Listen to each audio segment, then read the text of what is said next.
Halo anak-anak, Assalamualaikum warahmatullahi wabarakatuh. Selamat pagi anak-anak. Bertemu lagi dengan Budia. Bagaimana kabar kalian hari ini? Semoga kalian dalam keadaan sehat dan bersemangat. Anak-anak, hari ini kita akan belajar tema 6, subtema 3, pembelajaran ketiga. Sebelum kita mulai, marilah kita membaca basmalah terlebih dahulu. Bismillahirrahmanirrahim. Kemudian, siapkan buku dan alat tulis kalian ya. Sekarang kita akan belajar tema 6, cita-citaku, subtema 3, kiat berusaha meraih cita-cita, pembelajaran ketiga. Anak-anak, cita-cita itu tidak mengenal suku, agama, atau kebangsaan. Semua orang dapat menempatkan cita-citanya setinggi langit. Namun, setiap orang harus berusaha keras untuk mencapainya. Seperti kalian, untuk mencapai cita-cita harus berusaha giat belajar. Kita simak bacaan berikut. Sang arsitek. Pada tahun 1955, Presiden pertama Indonesia, Insinyur Soekarno, mengadakan sayembara membuat desain maket Masjid Istiqlal. Sebanyak 22 dari 30 arsitek lolos pada seleksi awal. Presiden Soekarno pun mengumumkan bahwa pemenangnya adalah seorang bernama Frederick Silabon. Siapakah dia? Frederick Silabon lahir di Bonandolok, Sumatera Utara, 16 Desember 1912. Ia adalah seorang lulusan Koningin Wilhelmina School, sebuah sekolah teknik di Jakarta.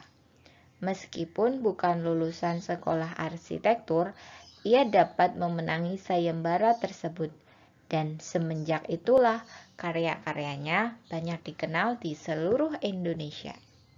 Masjid Istiqlal merupakan masjid terbesar dan termegah di Indonesia yang dibangun pada tahun 1961 dan pertama kali dibuka untuk digunakan pada tahun 1978. Dengan demikian diperlukan waktu 17 tahun untuk membuatnya. Dengan usaha yang gigih dan pantang menyerah, Frederick berhasil menyelesaikannya. Karyanya diakui sebagai karya asli anak bangsa Indonesia. Ia bahkan berhasil menyandingkan pembangunan masjid ini dengan gereja katedral di Jakarta. Gereja katedral adalah gedung tempat umat Katolik beribadah. Konsep persatuan dan kesatuan yang dibuat oleh Presiden Soekarno dapat diwujudkan dengan baik melalui kedua bangunan tersebut. Hingga kini, kedua gedung yang menjadi simbol toleransi dan persatuan itu tetap kukuh berdiri, meski arsiteknya telah tiada. Tak hanya berkarya membuat Masjid Istiqlal, beberapa gedung bersejarah telah dirancangnya. Sepanjang hayatnya, ia telah ikut merancang 700 bangunan di seluruh Indonesia. Bangunan tersebut antara lain Gedung Stadion Gelora Bung Karno, Jakarta tahun 1962, Monumen Pembebasan Irian Barat, Jakarta 1963, Monumen Nasional atau Tugu Monas, Jakarta 1960, Gerbang Taman Makam Pahlawan Kalibata, Jakarta 1953, dan Tugu Katulistiwa Pontianak 1938. Setelah kalian membaca bacaan tersebut, coba sekarang kalian lengkapi diagram berikut ini. Nah, anak-anak, coba sekarang kalian amati gambar berikut ini. Ya, ini adalah gambar tempat ibadah umat beragama di Indonesia. Dapatkah kalian menjelaskan gambar-gambar di atas? Ada kelenteng, ada masjid, ada gereja, ada pura, dan ada wihara. Apakah tempat-tempat ibadah itu ada di daerah kalian?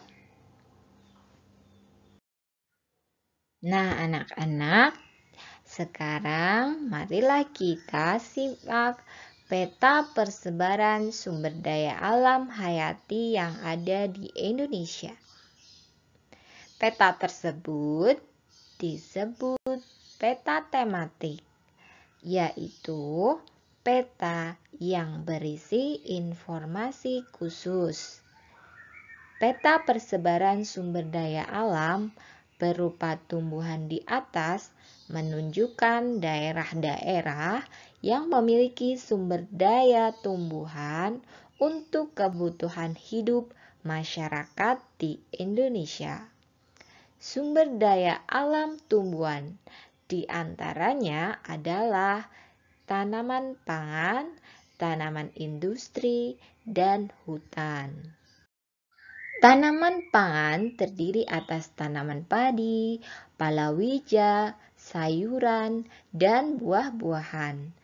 Sedangkan tanaman industri berupa tanaman tebu, karet, kopi, teh, kelapa sawit, tembakau, dan kopra.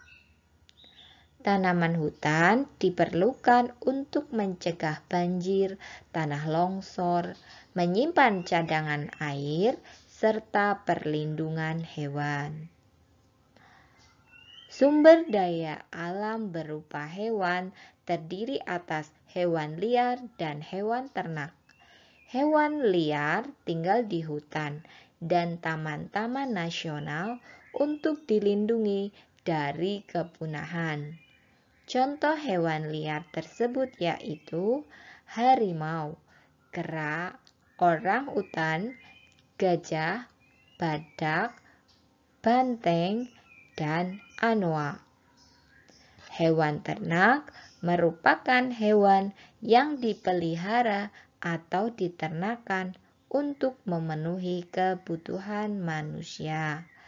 Contoh hewan ternak adalah ayam, itik, sapi, udang, dan domba. Saatnya ayo membaca. Mendeklamasikan puisi memerlukan persiapan yang baik. Selain menghafalkan baris demi baris, kamu juga harus memahami makna puisi tersebut. Setiap orang bisa memiliki pemahaman yang berbeda terhadap makna puisi.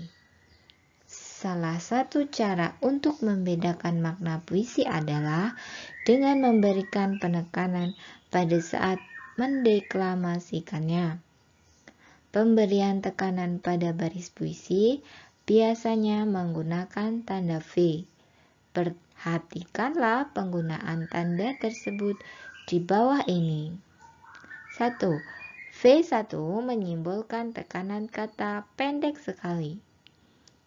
V2 menyimbolkan tekanan kata agak pendek. V3 menyimbolkan tekan kata agak panjang. Nah, anak-anak, demikian pembelajaran hari ini. Semoga materi yang Bu Guru sampaikan dapat kalian terima dengan baik dan menjadi ilmu yang bermanfaat. Sekian dari Bu Dia. Guru akhiri. Wassalamualaikum warahmatullahi wabarakatuh.